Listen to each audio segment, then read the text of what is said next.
can't quite decide if it's bloody brilliant or just really good. Really good. Yeah, okay, really good, sorry. More family friendly time slot.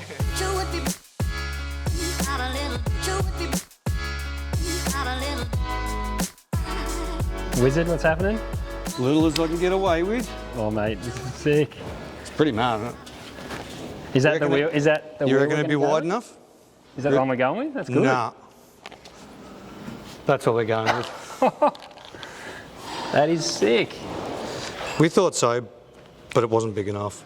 So, What, this one you thought? yeah, Nah. that was what we were originally going with, but yeah, it just looked too small for such a big truck. So we ordered in these and have a bit of a look and went, yeah, no, that's suiting. Executive call, we're going big. Yeah. We're going big.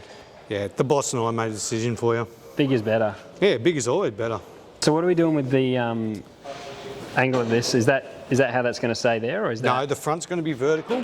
Okay. And the rear, from as it came to us, it tapered in a long way. Yeah, it always looked like almost like cute Like a in the duck. back. It just wasn't tough, Yeah. was it? No, so we're just spent today widening the guard, and Yeah, how in much most wide of is it, that? 75 mil we've gone wider. Far out. That looks So- miles better. Yeah, it does. And then, But we'll square this up more like we have there, so we'll widen the back Yeah, to yeah. suit. Are you going to keep the left-hand drive? yeah, I reckon. That's cool. I want some, like, it's one of those things, like, the aesthetics I want to look like a 56 truck, and I think just because it's imported, I want it original as much as possible. Obviously I want it to drive nice. I reckon a left-hand drive, like, it's not meant to be, it's meant to be a unique car, not just like, you know, it's a Sunday driver, isn't it? So the left's fine. I want to keep the bench seat as well. Good. So you should. Yeah. I'll show you what I was thinking. This is what I was playing around with earlier to give you an idea of how I would do that. Oh, exhaust. Yeah. So if the running board's got that shape to it, now we're quite a bit more width. Yep. And yeah, obviously I've drawn that for the other side. But if that's all the way through, we can cut a slot like that at the back. Yep. Your exhaust comes out. You'll never see the exhaust because it's within that. And width. almost just sits flush then, like the supercar exhaust comes Yeah. out the little... Yeah, nice oval exhaust pretty sort of nice. slot because it'll be coming back at an angle. So, Yeah. So that's what I would do rather than sticking it out the back. I think that would look pretty Yeah. cool. Keep coming. Keep coming, pull it back a little bit. That's it. Oh, there it is. Thanks, Nash. Yeah. Drained all the oil, did he? So this machine or scanner actually records all of these surfaces in where they are in space. It's one of only two here in Australia, and same sort of technology that we would use typically for our race cars. Just applying it to this so we can send the data off to Ryan at United Speed Shop to make all our front suspension for us to go in Scotty's car.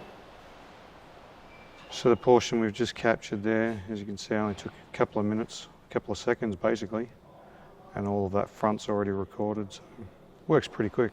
So this is down to accuracy within about 0.18 apparently of a millimetre, and given for what we need to do on this, within 5 millimetres it'd be fine, but so this is perfect, absolutely perfect. So I'll get rid of these guides I put on. That's just so that I could keep everything parallel with the original guard.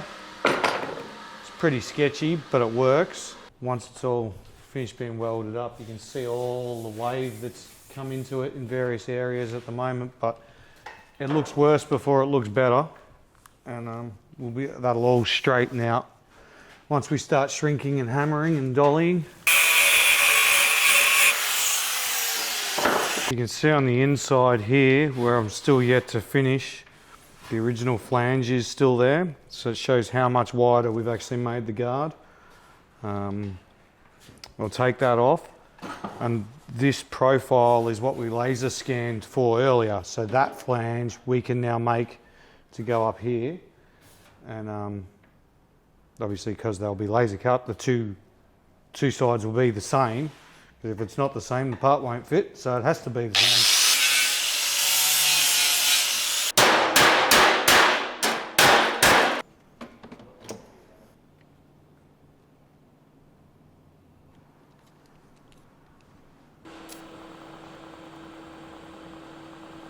Worked out how much wider we needed to be and concluded about 75 mil, but so I turned the pulse off the machine and now I'm back to doing it by foot. This end here is too high. Yeah. So I'll sand some off that and then we'll see where we are.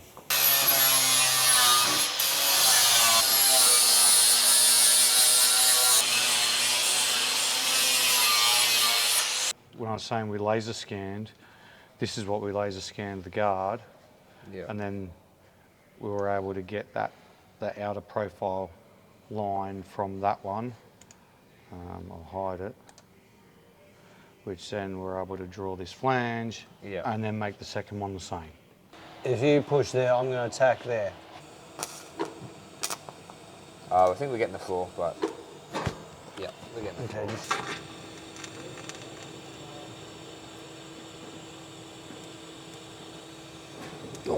Oh, you f***ed it. Sit out, did you say? Yeah, see that. Okay.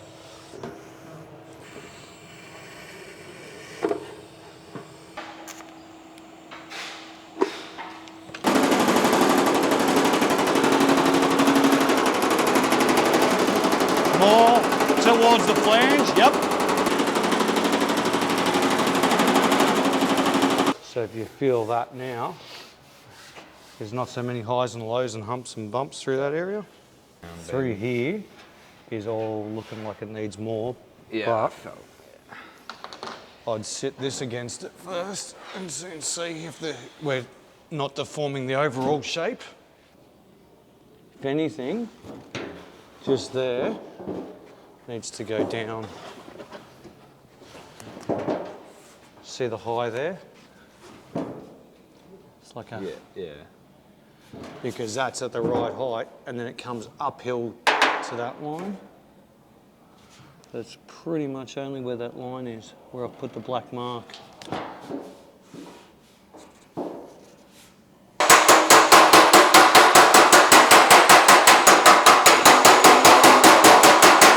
Hey, Jimmy. Yes. Nothing. Yeah, that's better.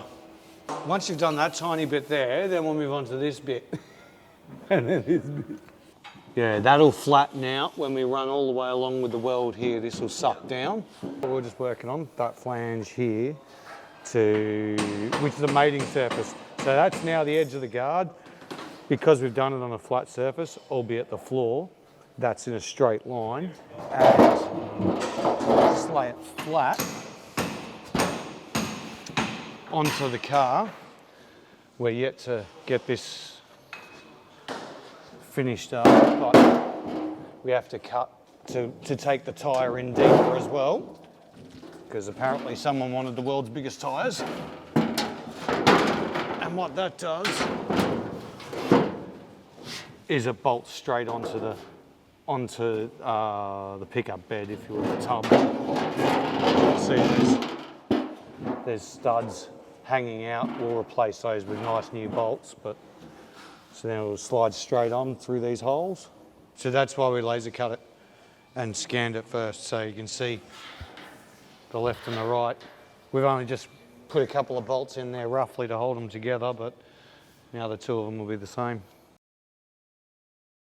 The spare wheel went in this cavity.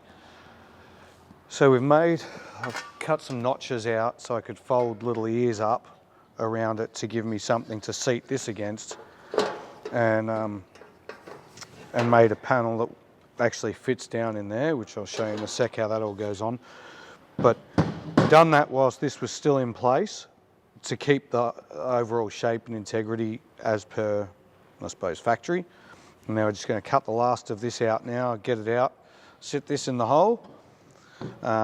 We use some Clecos and hold it down, which are like a little pin, removable pin, and start welding it on. And then we'll cut the excess off last. But as long as it has this return still left there in the first place, whilst you're welding it, it's less likely to buckle the surface because it's got some, I suppose, some integrity and some shape there, which really does help.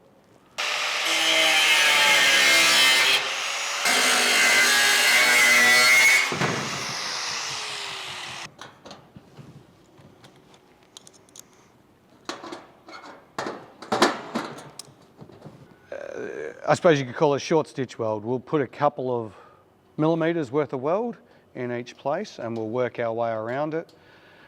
But rather than just start welding here and working our whole way around, what happens is the panel gets hot, it stretches, and by the time you get round to here, it won't line up anymore. So you've got to just work your whole way around and just keep coming back at it.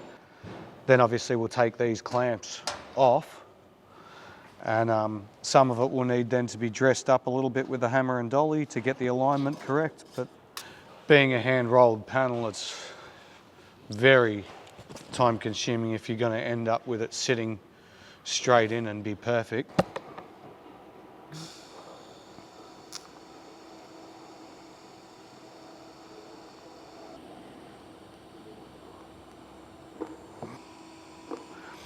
Thankfully the paint's been on there for a long time, so we know exactly what's in it. Horrible, harmful chemicals. I'll cut some of the area on the backside, the support if you would, from through here, so I can start to dress this up a little bit with a hammer and dolly, and then I'll tack all the way along there, then keep moving around. The alignment is actually really good, so I might put a bit more weld through there. And the reason we use the type of welder we're using, which is a TIG welder, is the obviously the weld itself is a lot smaller, so it's a lot less to clean up prior to hammering and filing and whatnot. But aside from that, it's a lot softer in some ways and more forgiving. So when you start to hammer and dress it up, it's less likely to crack. Actually, that looks way better. Yeah, and this is it's another piece. So the side skirt will sit like under the guard, will it? Because it's the fat rounded. No, the guard's now the coming guard all the way down, but then it will butt against it and roll around it like we did on the front one. Yeah. Can't quite decide if it's bloody brilliant or just really good. Really good. Yeah, okay, really good, sorry. More family friendly time slot. You pull the lever and up she pops, and that's 1956 air conditioning. But with all the stuff that we've got going on under the dash in here, we're going to try and mount the air conditioning unit and the demister, which is quite a large unit, and we want to not have it as visible from inside the cabin. So we could have just left that closed and it would have been a nice detail to have on the car, but it wouldn't have been usable anyway because you couldn't reach the lever. So we've just gone the option of deleting it all together. Get that on camera. That'll hold that one for the moment. Oh, whatever your name is, son, it's actually a little bit low here. No, I'm not going to leave it. So when I just look at it then from the front, the top of the cowl has a long constant curve, and you could see that this appeared a little bit flat through the middle. I'll get the dolly in there and I'll get you to just tap it out. We'll go every 25 mil from the last tack till we get to the corner. Yeah.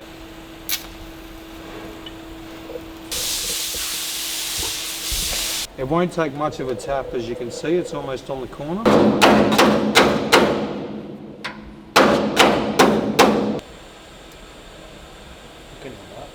Give that a whack, just a light one.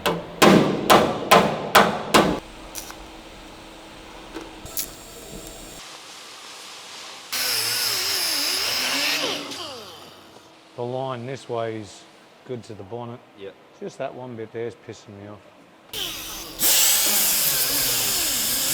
We're going to have to raise the bed a little bit because he wants the full depth of the bed, because the rail is actually, the chassis rail is going to have to step up quite a long way. And we don't want to tub the bed because he wants to put bikes and All bits and this pieces crap. in the back, so I don't want it to compromise any of that. Okay. Yeah. So we don't want to hump in the middle Yeah, okay. in case he wants to take a pallet of bricks or pavers or something home to renovate his 'Cause house. that's what you do. Yeah, well, it is a farm truck. So if we can get the bed off, we'll lower it down to that and start seeing if the math is actually correct. And So nick the bed off, kick these stands out. yep. Lift your side of the tub. You flick that tiny near you too, Jimmy, I was going to catch. We'll go around the other side and make sure you don't push it off. Come in. Yep. keep coming. Sure. Yep, that'll do. All right, that'll do. Just put it down there. Yeah, come down really slow, and I'll just watch the front, make sure the stands aren't going to pop out or anything silly. Don't want it to fall off and scratch it. Bring it down there. Yep, I'm good. I'm clear.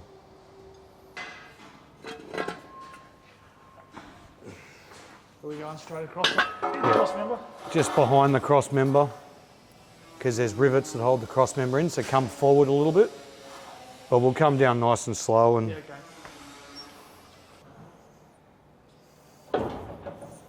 Done. Look at that. Now stand next to the door and see where it comes up to, mate. Yeah, that's massive. Yeah, that's a truck, man. That's how cool. it should be. So what ride height have we got now? Now Is we're that the 115? at 115 to here. Cool. But everywhere else is a lot higher. It's just the tip of the lower edge of the running board and the guards. So Which will be the lowest point on the car. obviously these are not going to be the wheel in there. But that's how it'll look. He's got smaller wheels. He's getting 18-inch wheels with a big thick sidewall. Sidewall, yeah, that's right. But they're on their way, and this one's the same rolling diameter, so it's good to work and test with it. Yep. Yeah, that's bang on. Yeah. Before we had a foot clearance between the tyre and the guard. Well, you So can see the top of the tread. Like it is. Yeah. Yeah. stop. Straight. A little bit left, straight. Don't realise how far down we're going. Well, Well, in the last 15 minutes, looking at where it was to where it's sitting. yeah, heaps better. Now you can see when I've done the measurements on the weekend, basically the diff is going to be here, like the actual centre line. So the rail's right in the way. We don't want to. So you want to kick the rail up. So we want to kick the rail up, but we don't want to lose the bed. So what I'm thinking, just imagine this height here. Yeah. It's a bit of cheating, but I think it would look okay if we brought the top of the bed up as well. So we bring the rail up and raise the bed as well. So if we stick some spaces on that and just see how it would look, it might look shit, but one way to find out, it'll only take 10 minutes. No, So, that, and that, if it looks okay and looks nice, it'll save us having to put a hump in the floor. it'll almost lower the roof line without lowering the roof line. Like, Yeah. It'll look like, Yeah. look like you have without 'Cause at the actually cutting it. Yeah, because at the moment the roof's sticking up right up in space, but we'll give it a go. Yeah, yeah. I think yours up B4, yeah.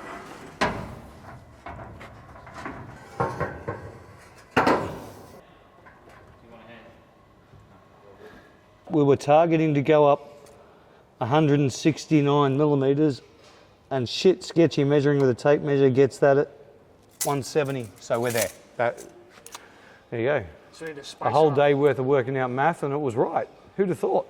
We haven't done the rust repairs on the guard yet because we're going to have to extend the front of the guard. I don't want to get too aggressive with the tub, but we don't want to go back to its original height on the tub, on the tray, sorry. You have to come down and We'll come down somewhat.